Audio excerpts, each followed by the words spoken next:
राष्ट्रीय संघर्ष समिति यूनियन आजमगढ़ मंडल के बैनर तले ओमकार नाथ तिवारी की अध्यक्षता में शुक्रवार को रोडवेज सभागार में मांगों को लेकर विशाल आम सभा का आयोजन हुआ, जिसमें बड़ी संख्या में ईपीएस 95 से आच्छादित भारत सरकार व प्रदेश सरकार के अधीन समस्त निगमों, प्राइवेट लिमिटेड कंपनियों के सेवारत सेवानिवृत्त अधिकारियों कर्मचारियों ने हिस्सा लिया, जिसमें ईपीएस 95 राष्ट्रीय संघर्ष समिति के प्रदेश अध्यक्ष ओम शंकर तिवारी, महामंत्री आर.एन. द्विवेदी, मंडलीय सचिव सुभाष उपाध्याय सहित तमाम पदाधिकारी शामिल हुए।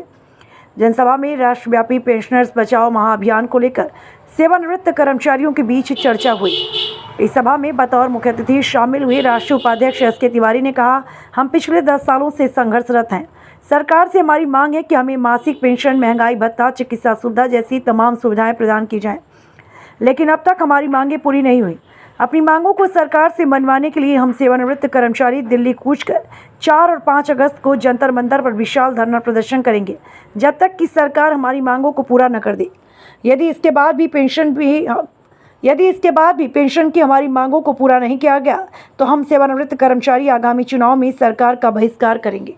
चूँकि सरकार से मेरी वार्ताएं हुई, 4 सूत्री मांगों को लेकर के हम संघर्ष कर रहे थे। एक 7,500 प्लस डीए, पति पत्नी को मुफ्त चिकित्सा सुविधा, जो इस योजना में जुड़े नहीं है उनको जोड़कर मिनिमम पेंशन 5,000, और जो सुप्रीम कोर्ट के आदेश तोड़ मरोड़ कर प्रस्तुत किए गए उनको सही ढंग से लागू किया जाए।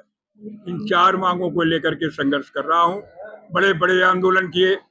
हमारी ताकत को देखते हुए सरकार ने हमारे राष्ट्रीय नेतृत्व आदरणीय कमांडर साहब आदरणीय वीरेंद्र सिंह जी को बुला करके वार्ता भी की और उनसे साफ स्पष्ट रूप से कहा कि आपकी न्यायोचित मांगे हम जल्द से जल्द पूरा करेंगे। लेकिन आज तक जो है 8 वर्ष हो गए, हमारी मांगों के संबंध में कोई भी सरकार ने आदेश नहीं किए। अब हम बहुत बड़ा संघर्ष करने दिल्ली 4 अगस्त और 5 अगस्त दिल्ली में करने जा रहे हैं।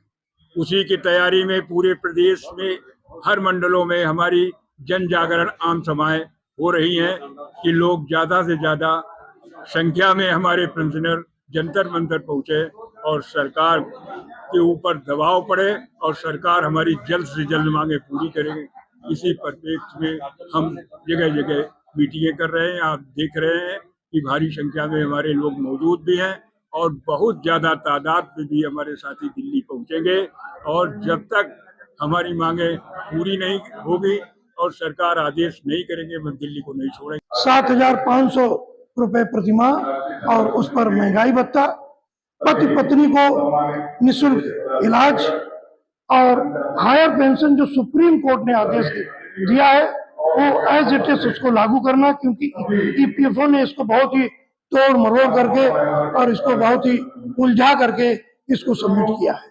और चौथी मांग है, जो हमारे कर्मचारी हैं जो किसी तरीके से हमारी इस योजना से जुड़ नहीं पाए हैं, उनको जोड़ करके और मिनिमम 5,000 रुपए प्रतिमाह उसको पेंशन दिया जाए। हम लोगों को ईपीएस 95 से हम रिटायर्ड हैं और हम लोगों को पेंशन जो है बहुत अल्प मिलती है। 1,500 से लेके 3,000, 1,000 से लेके 3,000 तक पेंशन मिलती है।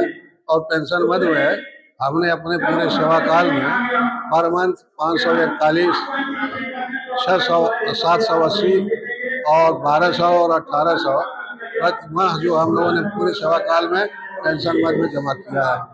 इस तरह से हमारे 25, 30 साल, 35 साल की सेवा में, 40 साल की सेवा में 15 से 20 लाख रुपए जो है पेंशन मद में प्रत्येक कर्मचारी का जमा है। और ईपीएफओ जो है ये और केंद्र सरकार जो है हमारे साथ नाइंसाफी करती है और हमें जो है 1,500 रुपये, 1,000 रुपये से लेके 3,000 रुपये तक पेंशन देती है, जो आज की महंगाई में हमारे पति पत्नी के लिए खर्च के लिए बिल्कुल नाकाफी है। ये आंदोलन हमारा आपका 31 जुलाई तक चलेगा। पूरा ये हमारा संगठन जो है पूरे हिंदुस्तान में फैला हुआ है 27 प्रांतों में, और इसके राष्ट्रीय अध्यक्ष कमांडर अशोक रावत जी हैं और प्रदेश अध्यक्ष